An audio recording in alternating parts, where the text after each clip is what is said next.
வணக்கம் and welcome to restore Tamil. இப்போ இருக்கிற நிலைமையில் நம்மளுடைய பைக்கை கூட நம்ம ஈஸியாக காசை பிரட்டி வாங்கிடுறோம். பட் ஆனால் நம்ம அதுக்கு அன்றாட பெட்ரோல் போடுற செலவு இருக்குது பாருங்க, அது ரொம்பவே ஒரு டிஃபிகல்ட்டான ஒரு விஷயமா இருக்குது. ஏன்னா அப்போலாம் எங்கேயோ இருந்த பெட்ரோல் ப்ரைஸு இப்போ எங்கேயோ மேலே ஏறி போயிடுச்சு. அது சொல்லப்போனால் இன்னும் மேலே போய்கிட்டே தான் இருக்கும். ஏன்னா பெட்ரோல்ன்றது வந்து ஒரு ரெனவபிள் சோர்ஸு அன்ரெனவபிள் சோர்ஸு. அது வந்து ஒரு லிமிட் வரைக்கும் கிடைக்கும், அதுக்கடுத்து கிடைக்காம போய்டுன்றப்ப அதுக்கான டிமாண்ட் வந்து போக போக நிச்சயமாக அதிகமாகிட்டே தான் இருக்கும். அதனால் உங்களுக்கு வண்டியோட அந்த ஒரு பெட்ரோல் ப்ரைஸிங்கும் நிச்சயமாக போக போக அதிகமாகிட்டே தான் இருக்குன்றதுனால இந்த பெட்ரோல் ப்ரைஸிங்கிறது இந்த ஐசி இன்ஜின்ஸை பொறுத்த அளவுக்கு ஒரு மிகப்பெரிய ஒரு முட்டுக்கட்டை தான். சரி, ஓகே, பெட்ரோல் ப்ரைஸ் தான் ஹெவி ஆக போகுதுன்னு தெரியுது. நம்ம என்ன பண்ணுறோம், இப்போ புதுசாக வருது எலக்ட்ரிக்கு, அந்த சைடு போய்டுவோம்னு நினைப்பீங்க. பட் ஆனால் எலக்ட்ரிக்கில் என்ன ஒரு பிரச்சனைன்னு பார்க்கும்போது, நீங்கள் ஒரு டீசெண்டான பேஸ் மாடலில் நல்ல ஒரு எலக்ட்ரிக் வெஹிக்கிள் எடுக்கணும்னு நினைக்கிறீங்கிறப்ப அதோட ப்ரைஸிங் அரௌண்ட் உங்களுக்கு ஒரு 1 lakh இல்லை ஒரு 110 அது மாதிரி ரேஞ்சு கிட்ட போய்டும். என்னப்பா இது கம்பெனி வண்டியெல்லாம் இவ்வளோ ரேட் ஆகுது, நம்ம லோக்கல் பிராண்ட் மாதிரி போகலான்னு நினச்சிங்கன்னா அங்கே உங்களுக்கு குவாலிட்டி இருக்காது, ஒரு சில ஃபியர் இருக்கும். அதனால் இந்த வண்டியோட ப்ரைஸிங் நிச்சயமாக எலக்ட்ரிக் ஸ்கூட்டர்ஸை பொறுத்தளவுக்கு ஒரு மிகப்பெரிய த்ரெட்டாக இருக்கும். பட் எனக்கு ப்ரைஸ் எல்லாம் ஓவர் கம் பண்ணிட முடியும்னு நினச்சிங்கனாலும் அங்கே இன்னொரு த்ரெட்டு மிகப்பெரிய இருக்கிறது, அந்த வண்டியோட சார்ஜிங் டைம். இப்போ நம்ம ஒரு ஐசி இன்ஜின், அதான் ஒரு பெட்ரோல் வண்டி வச்சுருக்கோன்றப்ப ஏதாவது ஒரு எமர்ஜென்சின்றப்ப டப்புன்னு பெட்ரோலை ஊற்றலாம், எடுத்துகிட்டு போயிட்டே இருக்கலாம்.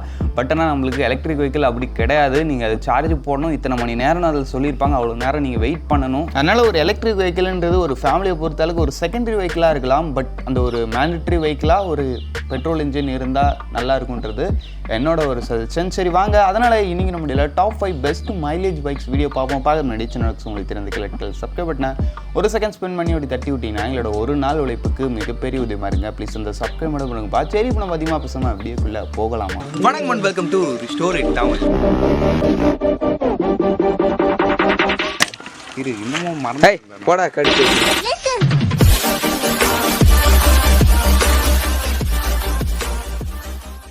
சரி, ஓகே, இந்த லிஸ்டிங்கில் நம்ம 5th பிளேஸில் பார்க்க போகிற ஒரு பைக்கு ஹீரோவோட ஸ்ப்ளெண்டர் ப்ளஸ். ஆமாங்க, மைலேஜின் சின்னம்னு ஒரு காலத்தில் சொல்லிக்கிட்டு இருந்தாங்க. இப்போ எப்படி இருக்குன்றத இப்போ நம்ம ஸ்பெசிஃபிகேஷன்ஸ் வச்சு பார்ப்போம். சரி, ஓகே, ஃபர்ஸ்ட் நம்மளுக்கு வண்டியோட டிசைன் வைஸ் பொறுத்தளவுக்கு நான் சொல்லவே தேவையில்லை. அந்த ஒரு பாக்ஸி ஷேப் எல்இடி கிடையாது, ஹாலஜன் லைட்ஸ், அதுக்கடுத்து ஒரு நல்ல ஒரு கம்யூட்டருக்கு ஏற்ற மாதிரி ஒரு சீட்டிங் செட்டப்பு, ஒரு ஃப்ளாட்டரான ஒரு டேங்க், இது மாதிரி நிறைய விஷயங்கள் வந்து அந்த வண்டியை வந்து ப்ராக்டிக்கல் யூசேஜுக்கு பெட்டரான ஒரு டிசைனாக பண்ணியிருப்பாங்கன்னே சொல்லலாம். நெக்ஸ்ட் உங்களுக்கு வண்டியோட இன்ஜின் வைஸ் பொறுத்த அளவுன்னு பார்த்தோன்னா வச்சுங்களேன், இதில் உங்களுக்கு ஒரு 97.2 cc சிங்கிள் சிலிண்டர் 2 வால்க்கான ஒரு ஏர் கூல்டு இன்ஜின் கொடுத்துருக்காங்க. இந்த இன்ஜினோட உங்களுக்கு ஒரு 4 ஸ்பீட் கியர் பாக்ஸ் தான், வெட் மல்டிப்ளேட்ஸ் கிளச் தான். ஓவராலாக இன்ஜின் பற்றி சொல்லணும்னா ஒரு டீசெண்டான இன்ஜின், நல்ல ஒரு ஸ்மூத்தாக இருக்கும். நீங்கள் ஓவராக போட்டு அந்த ஒரு ரஃப் யூஸ் அடிக்கிறீங்கிறப்ப கூட ஓரளவுக்கு தாங்கக்கூடிய ஒரு இன்ஜின் இந்த ஒரு இன்ஜின். சரி, ஓகே, நெக்ஸ்ட் இந்த இன்ஜினாலன்னு பார்த்தோன்னா வச்சுக்கலாம் ஒரு 7.91 bhp பவர்ஸும் 8.05 Nm ஆஃப் டார்க்கும் ப்ரொடியூஸ் பண்ணுது. பவர் பொறுத்த அளவுக்கு உங்களுக்கு ஒரு லோ அண்ட் மிட் ஏரியாவில் சொல்லப்போனால் லோ எண்டில் நல்ல ஒரு ஃபோக்கஸ் கொடுத்துருக்காங்க. டாப் ஸ்பீடு என்ன ஒரு 87 வரைக்கும் போக முடியும்னு சொல்கிறாங்க. பட் பர்ஃபார்மன்ஸ்லாம் ஒன்றும் பெரிய விஷயம் கிடையாது இந்த வண்டியை பொறுத்த அளவுக்கு. பட் வண்டியோட மைலேஜ் பொறுத்த அளவுக்கு கம்பெனி ரிப்போர்ட்டர் ஓனர் ரிப்போர்ட்டரே உங்களுக்கு 60 km/lit வரைக்கும் சொல்கிறாங்க. நீங்கள் இன்னும் ஒரு டீசெண்டான ரைடிங் ஸ்டைல் மெயின்டைன் பண்ணுறீங்கிறப்ப நீங்கள் நிச்சயமாகவே ஒரு பெட்டர் மைலேஜ் எதிர்பார்க்கலாம். இந்த ஒரு 100cc செக்மெண்ட்டை பொறுத்த அளவுக்கு 60ன்றது நிச்சயம் ஒரு நல்ல மைலேஜ் தான். பட் ஆனால் இதை விடையும் பெட்டர் மைலேஜ் தர நிறைய பைக்ஸ் நம்ம லிஸ்டிங்கில் இருக்குது. அதனால தான் இது நம்மளுடைய 5th பிளேஸுக்கு வந்திருக்கு. சரி, ஓகே, நெக்ஸ்ட் உங்களுக்கு வண்டியோட நல்ல விஷயங்கள் பார்க்கும்போது ஃபர்ஸ்ட் உங்களுக்கு வண்டியோட மைலேஜ் நல்லா இருக்கும், வண்டியோட ஹேண்டலிங் செம்ம ஈஸியாக இருக்கும். அதுக்கடுத்து உங்களுக்கு வண்டியோட சர்வீஸ் ஈஸி. ஆமாம், ஸ்ப்ளெண்டர்ன்றதுனால நீங்கள் எங்கே வேணால் போய்ட்டு இந்த வண்டி சர்வீஸ் பண்ணலாம். மோஸ்ட்லி எல்லாருக்குமே இந்த வண்டியை அட்டன் பண்ண தெரியும். அதுக்கடுத்து வண்டியோட நெகட்டிவ் பாயிண்ட்ஸ் பற்றி சொல்லணும்னா உங்களுக்கு இதில் டிஸ்க் பிரேக்கு ஒரு ஆப்ஷனாக கூட கிடையாது, ஒன்லி ட்ரம் பிரேக் மட்டும்தான். பிரேக்கிங் பைட் வந்து அந்த ஒரு டீசெண்டான ஒரு பர்ஃபார்மன்ஸுக்கு ஏற்ற மாதிரி தான் இருக்கும். ஹையர் லெவல் பர்ஃபார்மன்ஸுக்கு இந்த ஒரு பிரேக்கிங் பத்தாது. சொல்லப்போனால் இந்த வண்டியில் ஹை லெவல் பர்ஃபார்மன்ஸ் இல்லை, அப்புறம் என்ன பிரச்சனை? சரி, ஓகே, ஆக மொத்தத்தில் வண்டியோட ஆண்ட்ராய்ட் ப்ரைஸிங் பொறுத்த அளவுக்கு உங்களுக்கு 90,000 base variant starting, top variant ஒரு 95,000 வரைக்கும் வருது. சரி வாங்க, இப்போ நம்ம இந்த லிஸ்ட்டில் இருக்க நெக்ஸ்ட் பார்ப்போம். சரி, ஓகே, இந்த லிஸ்ட்டுக்கு நம்ம 4th பிளேஸில் பார்க்க போகிற ஒரு வெஹிக்கிள் ஹோண்டாவோட ஷைன் 100. ஆமாங்க, இது ஒரு பைக் பற்றி சொன்னா வச்சுங்களேன், உங்களுக்கு இந்த 100cc செக்மெண்ட்லேயே மோர் ரிஃபைன்ட் அண்ட் ஒரு நல்ல ஒரு பில்ட் குவாலிட்டியோட இருக்கக்கூடிய ஒரு வெஹிக்கிள் எடுக்கும்னு நினைக்கிறீங்கிறப்ப நிச்சயமாக இந்த ஹோண்டாவோட ஷைன் 100 உங்களுக்கு ஒரு பெட்டர் ஆப்ஷனாக இருக்கும். ஃபர்ஸ்ட் விஷயம் உங்களுக்கு வண்டியோட டிசைன் வைஸ் பொறுத்த அளவுக்கு ஒரு லீனியரான ஒரு டீசென்ட் டோனில் இருக்கக்கூடிய ஒரு டிசைன். வண்டி பார்க்குறதுக்கு ஒரு பைக் எப்படி இருந்தால் இருக்கணுமோ அதை மாதிரி ஒரு டீசெண்டாக இருக்கும். ஓவர் அந்த ஃபேன்சி எலமெண்ட்ஸு அது மாதிரிலாம் எதுவும் இல்லை, ஒரு டீசென்ட் டோனான ஒரு டிசைன். நெக்ஸ்ட் விஷயம் உங்களுக்கு வண்டியோட அந்த ஒரு வண்டியோட இன்ஜின் வைஸ் பொறுத்த அளவுக்குன்னு பார்த்தீங்கன்னா ஒரு 98.99 cc, அதான் ஒரு ஓவராலாக சொல்லணும் ஒரு 100 cc சிங்கிள் சிலிண்டர் 2 வால்க்கான ஒரு ஏர் கூல்டு இன்ஜின். இந்த இன்ஜினோட உங்களுக்கு ஒரு 4 ஸ்பீட் கியர் பாக்ஸ் வெட் மல்டிபிளேட்ஸ் கிளச்சுமே பேர் பண்ணியிருக்காங்கன்னு சொல்லலாம். ஓவராலாக இன்ஜின் பற்றி சொல்லலாம் செம்ம ஸ்மூத் அண்ட் மோர் ரிலேபிளான ஒரு இன்ஜின். ஹோண்டாவோட அந்த ஒரு ரிஃபைன்மெண்ட் பற்றி நான் உங்களுக்கு சொல்லி தான் தெரியணும்னு அவசியம் இல்லை, ஒரு சூப்பர் ரிஃபைன்மெண்ட்டான ஒரு இன்ஜின் இந்த வண்டியில் யூஸ் பண்ணியிருக்காங்க. சரி ஓகே, இந்த இன்ஜினால் 7.28 bhp பவர்ஸையும் அதுக்கடுத்து 8.05 நியூட்டன் மீட்டர்ஸ் ஆஃப் டார்க்கும் ப்ரொடியூஸ் பண்ணுறது. டாப் ஸ்பீட் பொறுத்த அளவுக்கு இதுவுமே ஒரு 85 வரைக்கும் சொல்கிறாங்க.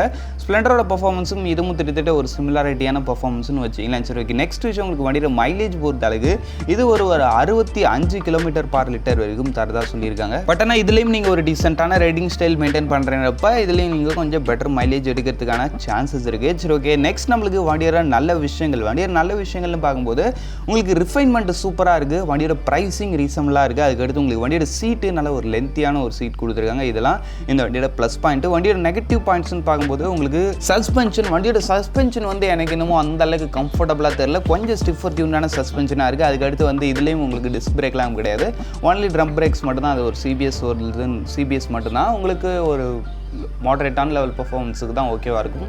கொஞ்சம் ஹை ஸ்பீட் ரஷ் பண்ணுறப்ப இந்த வண்டியோட பிரேக்கிங் உங்களுக்கு சப்போர்ட் இருக்காது. ஸ்லோ ஸ்பீடாக ஓகே பாச்சிரு ஓகே. ஆக மொத்தத்தில் வண்டியோட ஆண்ட்ராய்ட் ப்ரைஸிங் பொறுத்த அளவுக்கு உங்களுக்கு ஸ்டாண்டர்ட் வேரியன்ட் மட்டும்தான் 82,000 கிட்ட வரைக்கும் வருது அப்ராக்சிமேட்டாக ஆண்ட்ராய்ட் ப்ரைஸிங். இந்த ஒரு ப்ரைஸிங்கில் நல்ல ஒரு ரிஃபைண்டான ஒரு சூப்பர் ஹோண்டா 100 cc எடுக்கணும்னு நினைக்கிறீங்கிறப்ப இந்த ஒரு ஹோண்டாவோட ஷைன் 100 உங்களுக்கு ஒரு பெட்டர் ஆப்ஷனாக இருக்குன்னு சொல்லிட்டு சரி வாங்க இப்போ நம்ம இந்த லிஸ்டிங்கில் இருக்க நெக்ஸ்ட்டு பார்ப்போம். சரி ஓகே, இந்த லிஸ்டிங்கில் நம்ம 3rd பிளேஸில் பார்க்க போகிற ஒரு வெஹிக்கிள் டிவிஎஸ் ஸ்போர்ட்ஸ். ஆமாங்க, உங்களுக்கு இந்த கம்மி ரேட்லேயே கொஞ்சம் நல்ல ஒரு அந்த ஒரு டிசைன் டோனு அதுக்கடுத்து நல்ல ஒரு மைலேஜோட ஒரு வெஹிக்கிள் எதிர்பார்க்குறீங்கன்றப்ப டிவிஎஸ் தரப்புல இருந்து டிவிஎஸ் ஸ்போர்ட்ஸ் உங்களுக்கு ஒரு பெட்டர் ஆப்ஷனாக இருக்கும். ஃபர்ஸ்ட் விஷயம் உங்களுக்கு வண்டியோட டிசைன் வைஸ் பொறுத்த அளவுக்கு அந்த ஸ்போர்ட்ஸுன்ற பேருக்கு ஏற்ற மாதிரி ஒரு ஃபுல்லி ஃபேட் அந்த அளவுக்கு பயங்கர ஒரு ஸ்போர்ட்டிவான டிசைனோட இருக்காது, கொஞ்சம் அந்த ஒரு டீசென்ட் டோன்லேயே லைட்டாக அந்த ஒரு ஸ்போர்ட்டினஸ் இன்க்ளூட் பண்ணால் எப்படி இருக்குமோ அதை மாதிரி ஒரு டிசைன் தான் இந்த டிவிஎஸோட ஸ்போர்ட்ஸ். நெக்ஸ்ட் விஷயம் உங்களுக்கு வண்டியோட அந்த ஒரு வண்டியோட இன்ஜின் வைஸ் பொறுத்த அளவுக்கு இதில் உங்களுக்கு ஒரு 110 cc இன்ஜின் அக்யூரேட்டாக சொன்னால் ஒரு 109.7 cc சிங்கிள் சிலிண்டர் 4 ஸ்ட்ரோக் 2 வால்க்கான ஒரு ஏர் கூல்டு இன்ஜின் கொடுத்துருக்காங்க. இந்த இன்ஜினோட உங்களுக்கு ஒரு 4 ஸ்பீட் கியர் பாக்ஸ் தான், பெட் மல்டிபிளேட்ஸ் கிளச் தான். இந்த இன்ஜினால 8.18 bhp பவர்ஸும் 8.7 நியூட்டன் மீட்டர்ஸ் ஆஃப் டார்க்கும் ப்ரொடியூஸ் பண்ணுது. பர்ஃபார்மன்ஸ் வைஸ் பொறுத்த அளவுக்குன்னு சொன்னால் உங்களுக்கு அந்த ஒரு மிட் ரேஞ்சில் தான் இந்த வண்டியோட பவர் ஃபோக்கஸ்டு. அதுக்கடுத்து உங்களுக்கு டாப் ஸ்பீட் பொறுத்த அளவு இதாலுமே ஒரு 90 வரைக்கும் ரீச் முடியும்னு சொல்கிறாங்க. டாப் ஸ்பீட் இந்த வண்டியை பொறுத்த அளவுக்கு சொல்லப்போனால் இந்த லிஸ்டிங்கில் வர எதுலையுமே டாப் ஸ்பீட் விஷயம் கிடையாது, சும்மா பேருக்குன்னு சொல்லிக்கலாம். நெக்ஸ்ட் விஷயம் உங்களுக்கு வண்டியோட மைலேஜ் பொறுத்த அளவுக்கு 69 km/லிட்டர் ஓனர் ரிப்போர்ட்டட் சொல்லியிருக்காங்க. நீங்கள் இன்னும் ஒரு டீசெண்டான ரைடிங் ஸ்டைல் மெயின்டைன் பண்ணுறப்ப 70 கூட இருக்கலாம், பட் அவங்க சொல்கிறது வந்து ஒரு 60 km/லிட்டர்ன்றது நிச்சயமாக நல்ல ஒரு மைலேஜ் தான். என்ன கேட்டிங்கன்னா இந்த ஒரு 110 cc செக்மெண்ட்டை பொறுத்த அளவுக்கு. நெக்ஸ்ட் உங்களுக்கு வண்டியோட பிரேக்கிங்லாம் பொறுத்த அளவுக்கு உங்களுக்கு ட்ரம் பிரேக்ஸ் மட்டும் தான் எஸ்பிடி பிரேக்கிங் சிஸ்டமோட வரும். பிரேக்கிங்கில் இன்னும் கொஞ்சம் இம்ப்ரூவ்மெண்ட் இருந்திருக்கலாமோன்னு ஒரு ஃபீல் எனக்கு அந்த ஒரு விஷயத்தை நான் சொல்லிக்கிறேன். சரி ஓகே, இந்த வண்டியோட நல்ல விஷயங்கள் பார்க்கும்போது ஃபர்ஸ்ட் உங்களுக்கு வண்டியோட அந்த ஒரு மைலேஜ் சூப்பராக இருக்குது. அதுக்கடுத்து இப்போ புதுசாக கொடுத்துருக்காங்க பார்த்தீங்களா அந்த கலர் ஸ்கீம்ஸ், அது கொஞ்சம் நல்லா இருக்கிற மாதிரி எனக்கு ஒரு ஃபீல். அதுக்கடுத்து வண்டியோட அந்த ஒரு பேட் பாயிண்ட்ஸ்னு பார்க்கும்போது பிரேக்கிங்கில் எனக்கு பெருசாக அந்த ஒரு பைட் இருக்கிற மாதிரி இல்லை, கொஞ்சம் கம்மியான பைட் தான் இருக்குது. அதுக்கடுத்து இதுலேயும் கொஞ்சம் குவாலிட்டி இஷ்யூ இருக்குது, அந்த ஒரு ஃபிட் அண்ட் ஃபினிஷ்லையும் சரி அந்த ஒரு பில்ட் குவாலிட்டிலையும் சரி கொஞ்சம் குவாலிட்டி இஷ்யூ இருக்குது. அது இல்லாமல் இன்ஜின்லையும் கொஞ்சம் ரிஃபைன்மெண்ட் கம்மி. அதனால் நீங்கள் கொஞ்சம் நல்ல ஒரு கேர் எடுத்து அந்த வண்டியோட இன்ஜினை நீங்கள் மெயின்டைன் பண்ணிக்கணும், அப்போ தான் வண்டி உங்களுக்கு நல்ல லைஃப் வரும். கவனிக்காமல் விட்டு போட்டு அடின்னு அடிச்சிங்கன்னா அந்த இன்ஜின் வேலையை காமிச்சிடும். பட் மைலேஜ் விஷயத்தில் தரமாக இருக்கும் டிவிஎஸ் ஸ்போர்ட்ஸ். சரி ஓகே, ஆக மொத்தத்தில் வண்டியோட ஆண்ட்ராய்ட் ப்ரைஸிங் பொறுத்த அளவுக்கு உங்களுக்கு base variant 77,000 starting, Android top variant 92,000 வரைக்கும் வருது. இந்த ஒரு ப்ரைஸிங்கில் நல்ல ஒரு டிசைன் டோனர் இருக்கக்கூடிய ஒரு நல்ல மைலேஜ் பைக் எடுக்கணும்னு நினைக்கிறீங்களப்ப இந்த டிவிஎஸ் ஸ்போர்ட்ஸ் உங்களுக்கு ஒரு பெட்டர் ஆப்ஷனாக இருக்கும். சரி வாங்க இப்போ நம்ம இந்த லிஸ்ட்டில் இருக்க நெக்ஸ்ட் புக். சரி இந்த லிஸ்ட்டில் நம்ம 2nd பிளேஸில் பார்க்க போகிற ஒரு பைக்கு பஜாஜோட பிளாட்டினா 110. ஆமாங்க, இந்த ஒரு வண்டி இந்த ஒரு 110 cc செக்மெண்ட்டில் இருக்கிறதுலே one of the best mileage. அதுக்கடுத்து இன்னும் ஒரு சில விஷயங்களையும் இந்த வண்டி பெஸ்ட்டாக இருக்குது. அதெல்லாம் என்னன்னு கேட்டிங்கன்னா நிச்சயமாக உங்களுக்கே இந்த வண்டி வாங்கலான்ற மாதிரி ஒரு ஐடியா வரும். சரி ஓகே, ஃபர்ஸ்ட் உங்களுக்கு வண்டியோட டிசைன் வைஸ் பொறுத்த அளவுக்கு இதுவுமே உங்களுக்கு அந்த ஒரு ஷைன் 100 மாதிரி ஒரு லீனியர் டோனில் வரக்கூடிய ஒரு டிசைன் தான். பட் நான் அது கொஞ்சம் சிம்பிளான ஒரு டிசைனாக இருக்கும். பட் இது கொஞ்சம் அந்த ஒரு எலமெண்ட்ஸ்லாம் அந்த ஒரு மாடர்ன் எலமெண்ட்ஸ் சேர்த்து இந்த வண்டியோட டிசைனை கொஞ்சம் நல்ல ஒரு லுக்காகவே வச்சுருப்பாங்கன்னு சொல்லலாம். அதுலேயும் இப்போ உங்களுக்கு புதுசாக அந்த ஒரு கலர் ஸ்கீம்ஸ் அது இதுன்னு பெட்டராக எடுத்து வந்திருக்காங்க. சரி ஓகே, நெக்ஸ்ட் விஷயம் உங்களுக்கு வண்டியோட இன்ஜின் வைஸ் ஸ்போர்ட் தலைக்குன்னு பார்த்தீங்கன்னு வச்சுக்கலாம். இதில் உங்களுக்கு ஒரு 110 அதான் அக்யூரேட்டாக சொல்லலாம் ஒரு 115.45 சிசிக்கான சிங்கிள் சிலிண்டர் 4 ஸ்ட்ரோக் 2 ஆல்கான ஒரு ஏர் கூல்டு இன்ஜின். இந்த இன்ஜினோட உங்களுக்கு ஒரு 5 speed gear box wet multiplates clutch. But இது வரைக்கும் பார்த்த நம்ம எல்லா பைக்ஸுமே 4 ஸ்பீட் தான். அது இல்லாமல் இந்த ஒரு 110 சிசி செக்மெண்ட்டில் எனக்கு தெரிஞ்சிருக்கிற எல்லா பைக்ஸுமே 4 ஸ்பீட் மட்டும்தான். பட் இவரில் மட்டும்தான் 5 ஸ்பீடு எக்ஸ்ட்ரா ஒரு கியர் இருக்குது. அதனால் உங்களுக்கு இன்னும் கொஞ்சம் வண்டி ரிலாக்ஸாக போகலாம்.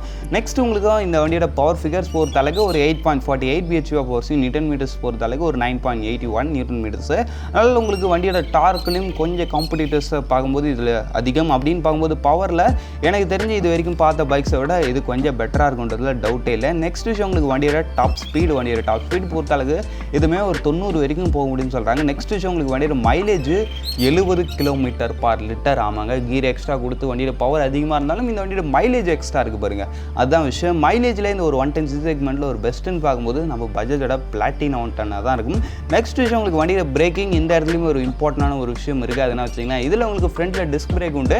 டிஸ்க் பிரேக் என்னப்பா விஷயம், அது எல்லா பைக்லையும் தான் இருக்குது. இப்போ வர நிறைய பைக்ஸில் கொடுக்குறேன்னு கேட்டிங்கன்னா இருக்குது தான். பட் ஆனால் இந்த ஒரு 110 சிசி செக்மெண்ட்டில் யாருமே ஏபிஎஸ் ஆஃபர் பண்ணுறதே கிடையாது. பட் நம்ம பஜாஜோட பிளாட்டினா 110 ஏபிஎஸ் எந்த இடத்துல ஏபிஎஸ் ஆஃபர் பண்ணுறாங்க. ஆமாங்க, இதில் உங்களுக்கு சிங்கிள் சேனல் ஏபிஎஸ் உங்களுக்கு ஆப்ஷனாக உண்டு.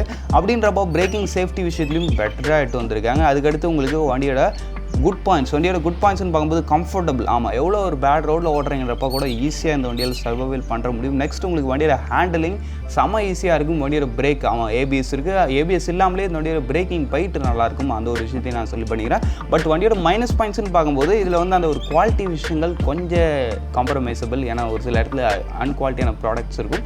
ப்ராடக்ட்ஸில் ஒரு சில காம்பனன்ட்ஸ் குவாலிட்டி கம்மியாக இருக்கும். அதுக்கடுத்து உங்களுக்கு டாப் ஸ்பீட் புஷ் பண்ணுறங்கிறப்ப வைப்ரேஷன் இஷ்யூ லைட்டாக இருக்குது. அதுக்கடுத்து நம்ம டிவிஎஸ் மாதிரி இவர்லையும் லைட்டாக அந்த ஒரு இன்ஜின் ரிஃபைன்மெண்ட் இஷ்யூ இருக்குது. அதனால் நீங்கள் கொஞ்சம் எக்ஸ்ட்ரா கேர் எடுத்து மெயின்டைன் பண்ணால் இந்த வண்டியோட இன்ஜின் நல்ல ஒரு லைஃப் வரும்ன்ற விஷயத்தையும் நான் சொல்லிக்கிறேன்.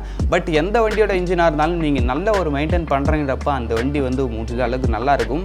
பட் நீங்கள் மெயின்டைன் பண்ணாமல் விடுறீங்கன்றப்ப தான் அந்த வண்டியோட இன்ஜின் லைஃப் கொஞ்சம் டிகிரேட் ஆகும். சரி ஓகே, நெக்ஸ்ட் நம்மளுக்கு வண்டியோட ப்ரைஸிங் பொறுத்த அளவுக்கு உங்களுக்கு பேஸ் வேரியன்ட் 83,000 வரைக்கும் வருது. டாப் வேரியன்ட் 95,000 வரைக்கும் வருது. இந்த 95ல் தான் உங்களுக்கு ஏபிஎஸ் வரும். எனக்கு கேட்டிங்கன்னா முடிஞ்ச அளவுக்கு இந்த பைக் எடுக்க போகிறேன்றப்ப நீங்கள் ஏபிஎஸ் மாடல் எடுக்கிறது நல்ல ஒரு ஆப்ஷனாக இருக்கும். ஏன்னா வச்சுங்க சேஃப்டி முக்கியம் குமார். சரி வாங்க, இப்போ நம்ம இந்த லிஸ்டிங்கில் இருக்க நெக்ஸ்ட்டை பார்ப்போம். இந்த லிஸ்டிங்கில் நம்ம ஃபர்ஸ்ட் பிளேஸில் பார்க்க போகிற ஒரு பைக்கு நம்ம பஜாஜோட பிளாட்டினா 100. ஆமாங்க, என்னப்பா 110 100 ரெண்டு அண்ணன் தம்பி சேர்ந்து ரெண்டு இடத்த புஷ்டிங்கல்ல, என்ன பண்ணுறது. இவனுங்க ரெண்டு பேரும் நம்ம ஹெவி மைலேஜ் நம்ம இந்தியன் மார்க்கெட்டை பொறுத்த அளவுக்கு. சரி ஓகே, ஃபர்ஸ்ட் நம்மளுக்கு வண்டியோட டிசைன் வைஸ் பொறுத்த அளவுக்கு நம்மளுடைய பிளாட்டினா 110 இருக்குது பார்த்தீங்களா, அதோட டிசைனை இன்னும் ஒரு சில சிம்பிளிஃபிகேஷன் பண்ணால் எந்த மாதிரி இருக்குமோ அந்த மாதிரி ஒரு டிசைன் தான். இதுவுமே உங்களுக்கு அந்த ஒரு லீனியரான ஒரு ஒல்லியான ஒரு பைக் மாதிரி தான் இருக்கும். பட் வண்டி பார்க்கறதுக்கு நல்லாவே இருக்கும்னு சொல்லலாம். சரி ஓகே, நெக்ஸ்ட் விஷயம் உங்களுக்கு வண்டியோட அந்த ஒரு வண்டியோட இன்ஜின் வைஸ் பொறுத்த அளவுக்கு இதில் உங்களுக்கு ஒரு 102 cc சிங்கிள் சிலிண்டர் 4 ஸ்ட்ரோக் 2 ஆல்கான ஒரு ஏர் கூல்டு இன்ஜின் யூஸ் பண்ணிக்காங்க. இந்த இன்ஜினோட உங்களுக்கு ஒரு 4 speed gear box wet multiplates clutch. இந்த இன்ஜின் பார்த்தோன்னா வச்சுக்கலாம் ஒரு 7.79 bhp பவர்ஸும் அதுக்கடுத்து உங்களுக்கு 8.34 நியூட்டன் மீட்டர்ஸ் ஆஃப் டார்க்கும் பிடிச்சி முடியுது. டாப் ஸ்பீட் பொறுத்தளவுக்கு ஒரு 90 வரைக்கும் போக முடியும்னு சொல்கிறாங்க. பட் டாப் ஸ்பீட்லாம் விஷயம் கிடையாது. வண்டியோட மைலேஜ் பொறுத்தளவுக்கு 72 km/லிட்டர் கம்பெனி ரிப்போர்ட்டர். அப்படின்னு பார்க்கும்போது மைலேஜ் ஷேரில் நிச்சயமாகவே இந்த ஒரு இந்தியன் மார்க்கெட்டில் ஒன் ஆஃப் த பெஸ்ட் மைலேஜ்னா நம்ம பஜாஜோட பிளாட்டினா 110 தான். சரி ஓகே, நெக்ஸ்ட் உங்களுக்கு வண்டியோட பிரேக்கிங் ட்ரம் பிரேக்ஸ் மட்டும்தான். பிரேக்கிங் பைட் சும்மா சொல்லக்கூடாது, ட்ரம்மாக இருந்தாலுமே ஓரளவுக்கு நல்லாவே இருக்குது. சிபிஎஸ் பிரேக்கிங் சிஸ்டமோட வருது. வண்டியோட நல்ல விஷயங்கள்னு பார்க்கும்போது மைலேஜில் இந்த வண்டியை அடிச்சிக்கவே முடியாது வேறு எந்த வெஹிக்கலையுமே. அதுக்கடுத்து உங்களுக்கு சஸ்பென்ஷன்லையும் இந்த ஒரு வெஹிக்கிள் சூப்பராக இருக்கும். அதுக்கடுத்து உங்களுக்கு வண்டியோட மைனஸ் பாயிண்ட்ஸ்னு பார்க்கும்போது இதுலேயும் பிளாட்டினா 110ல் சொன்ன மாதிரி குவாலிட்டி இஷ்யூ உண்டு. பட் மற்றபடி இது ஒரு சூப்பரான ஒரு வெஹிக்கிள்னே சொல்லலாம். சரி ஓகே, ஆக மொத்தத்தில் வண்டியோட ஆண்டர் ப்ரைஸிங் பொறுத்த அளவுக்கு உங்களுக்கு பேஸ் வேரியன்ட் 75,000 ஸ்டார்டிங்கே, டாப் வேரியன்ட் ஒரு 83,000 வரைக்கும் வருது. இந்த ஒரு ப்ரைஸிங்கில் இருக்கிறதுலே one of the most mileageable bike எடுக்கணும்னு நினைக்கிறீங்கிறப்ப இந்த ஒரு வெஹிக்கிள் ஒரு பெட்டர் ஆப்ஷனாக இருக்கும். பட் குவாலிட்டி இஷ்யூ கொஞ்சம் உண்டு, அதை நீங்கள் கொஞ்சம் மெயின்டெனன்ஸ் பண்ணி ஓவர் கம் பண்ண முடியும். அப்படின்றப்ப நீங்கள் இந்த பைக்கில் சூஸ் பண்ணலாம். சரி ஓகே, அதுதான் ஃப்ரெண்ட்ஸ் இந்த டாப் 5 லிஸ்டிங்கை நம்ம இங்கே முடிச்சோம். இந்த டாப் 5ல் உங்களோட ஃபேவரட் இதுன்றதை கமெண்ட் பண்ணுங்கள். இப்போதைக்கு தேங்க்யூ ஃபார் வாட்சிங். பாய், see you later.